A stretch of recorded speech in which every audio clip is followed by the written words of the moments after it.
ang ginamit nila is yung anti-trafficking. Kaso, walang mga babae na natatraffic. Naghanap sila ng babae, kaya nga nagkatok sila eh.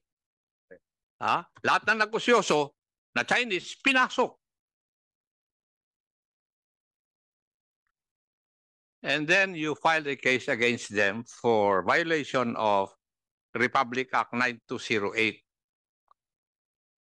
as amended para ma-justify ninyo yung pag-seize ninyo ng pera na hindi kasama sa search warrant. Hindi naman nyo dapat dalhin mo ngayon eh. Kung yung search warrant for the firearms lang ang gagawin ninyo eh. Yun naman ang istorya. Now, General Mariano, you were defending a while ago na may violation ng Republic Act 9208. May I know what crime that is? Sir, it is Mr. Chairman, it is based on the report that I received from them. You answer my question. What crime is that? Human trafficking. Human trafficking. And what are its elements? You should know that before you sign yung complaint. Mr. Chairman, I did not sign the complaint. Hindi po akong pumirma ng complaint. And sino? Ikaw nag-report eh. So naniniwala ka. Kaya kung nga tinanong kung naniniwala itong mga tao mo doon sa report mo. Mr. Chairman, it is based on all my I said earlier during my comprehensive reports, based on the reports given by the operating team. As the commander, naniwala ka. Based on the investigation conducted. Report yan kay Chief PNP kung hindi ka naniniwala dyan sa report ng mga tao mo. Yes, Mr. Chairman. Yun lang ang gusto kong makuha ang sagot sa'yo. Di ba? Because yes, I know that you do not know anything about Republic Act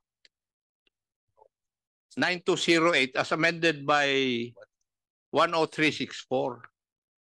Iho. Kung alam mo itong batas na ito, alam mo na nagluloko yung inyong mga tao. Dahil ang daming requirement nito eh.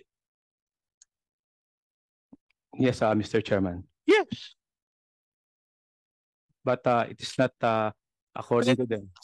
The belief na yung istorya na kaya ginastify lang ninyo yung pag-seize ninyo ng pera sa pag-file ng kasong ito. Nag-file kayo ng kaso, pero yung mga babae, kitang-kita naman sa CCTV, kinakatok nyo yung kwarto ng hindi subject ng search warrant ninyo. Yung negosyoso, yung mga tao mo, ipinasok din sa 1811. Hindi ko lang may reveal sa iyo yung aking bubuwit eh. Nandun. Paano makukuha yung mga litrato na yan? Hindi naman nanggaling kay General Nartates. Yes, Mr. Chairman. Nandun. Sa lugar na yun, yung nagpadala sa akin ito. If I may allow Congressman Acop to make a clarificatory question lang. Kasi you filed the resolution regarding the 4 Chinese nationals. Mga babae ito na allegedly ay victim ng human trafficking. Based on your resolution, wherein these 4 Chinese nationals, they filed a complaint. Hindi sila in accordance with their story. Ang binabanggit nila is mga victims. Victims sila ng human trafficking. 'Yon ang sinasabi ng ating SPD. But in your resolution, apparently parang lumalabas na sila ay hindi biktima. Are they victims of this human trafficking or anong alleged ng ating mga Chinese nationals that are mentioned in your resolution? According to the Chinese nationals, they denied na sila ay victims ng trafficking. Kasi may kanya-kanya silang kwarto doon sa Solimare Tower. If I may, Congressman Acop, and that's my line of questioning sana na mag-interject ako. Since na yung 4 na yon, nagdi-deny sila na sila ay victim of trafficking, and you are trying to insist that sila ay rescued, anong justification yun na nakakulong sila ng 4 na araw doon? General Mariano, anong justification nyo? Bakit sila 4 na araw na tumagal doon? Pero in accordance with their testimony, meron na ba testimony na sila ay hindi biktima ng human trafficking? I think They have? I do not know if the case has been filed sa ombudsman. General Natates, meron bang kasi I read about it. Yung 4 na Chinese nationals that sinasabi nila hindi sila biktima ng human trafficking kasi doon nga sila nakatira sa iba-ibang unit eh. Kinatok lang sila, and in relation to what we have seen sa CCTV, kinatok talaga sila. So they have filed a case na sila hindi, or meron silang testimony na hindi sila biktima ng human trafficking, hindi sila biktima.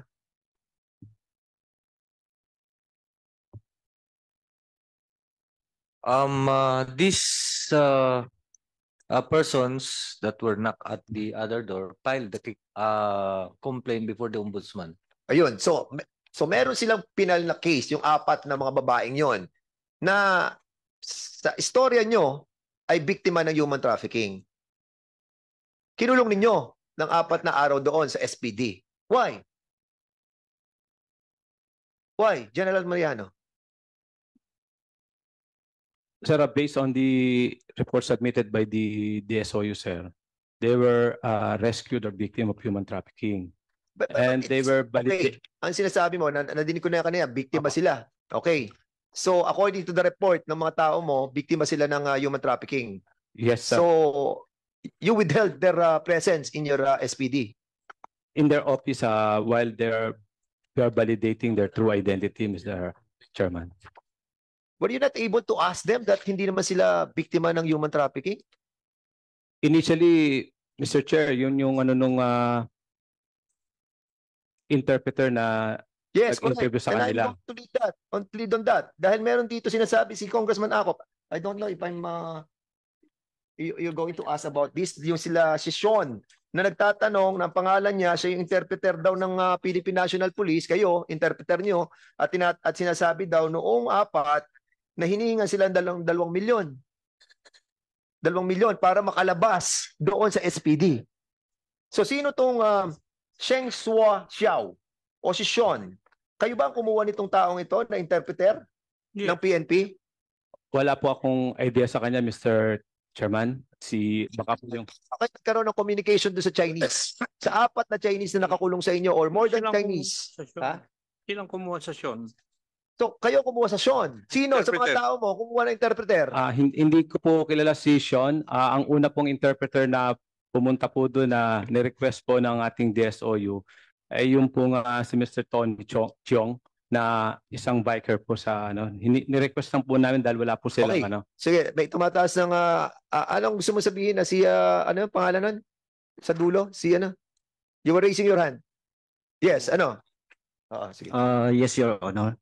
Ano yes, Your Honor? Regarding po dun sa paano po nakilala si Sean.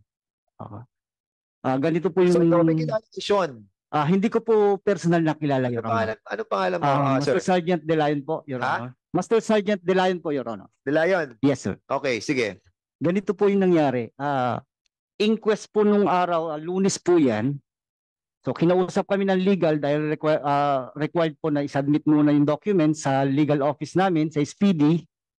Then yun nga po, sinabi na yung documents namin kailangan statement, mayroon din sanang statement ng mga victims. So ang naging problema, refusal po yung mga rescued victims.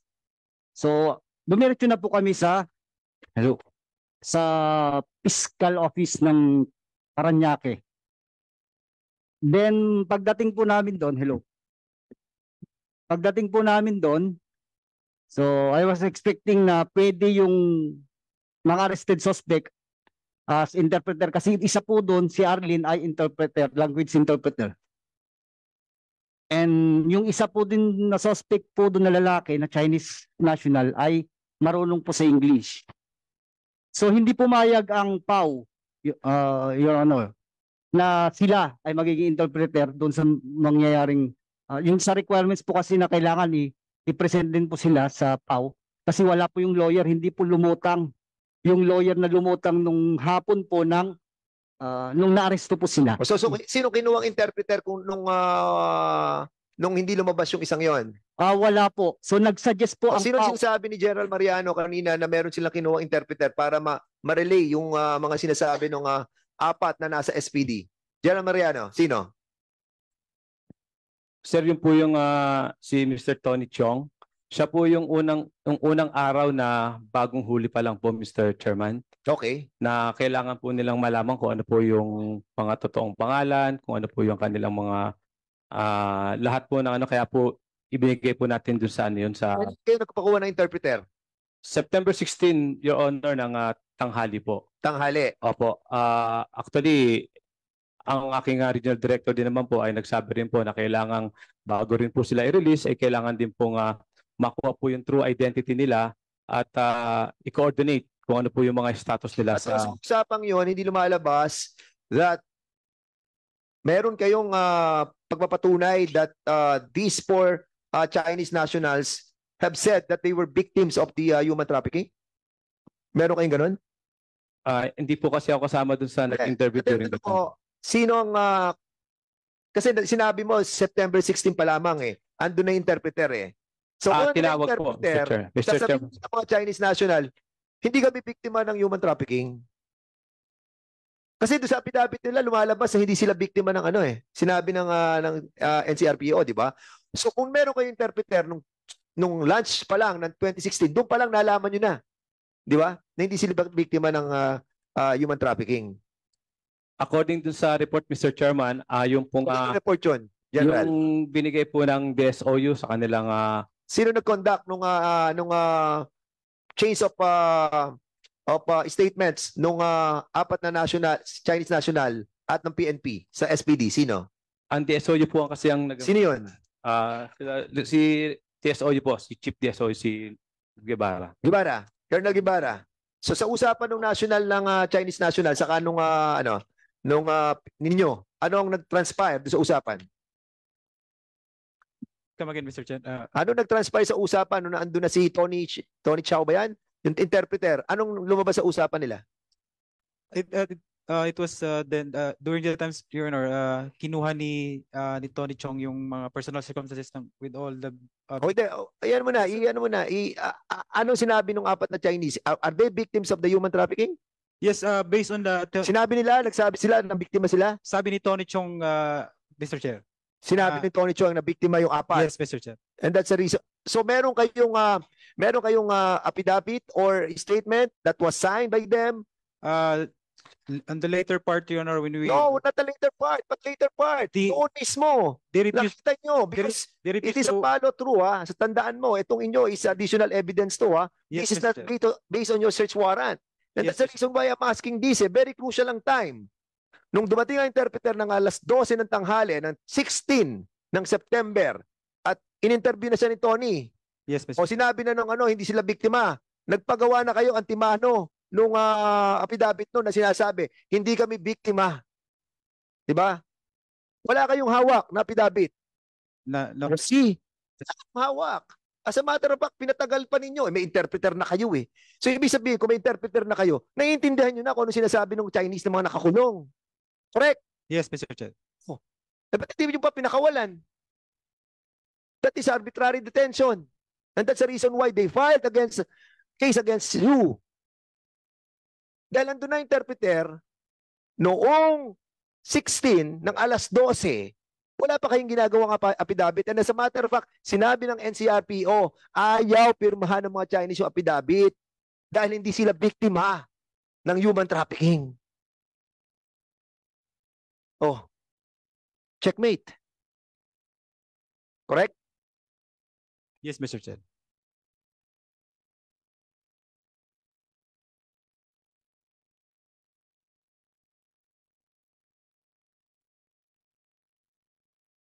We're trying to ang dami pa sa totoo lang, ang dami pa. Ang dami pang gusto naming pag-usapan, but Of course, we are also human. We feel tired. No? Ayaw na namin mag-hearing ng mga ganito klaseng hearing eh. Kasi we're giving the chance yung PNP. They're trying to cleanse the whole organization. Nag-usap kami ni Chief PNP, yan, sila General Natates. They want to clear yung hanay ninyo. Si Vice Chair Bernardo, ganyan din. But andito kayo, pinahihirapan nyo ang taong bayan, pinahihirapan nyo ang bansa. Ang pangit na ng image natin, pinapapangit nyo pa.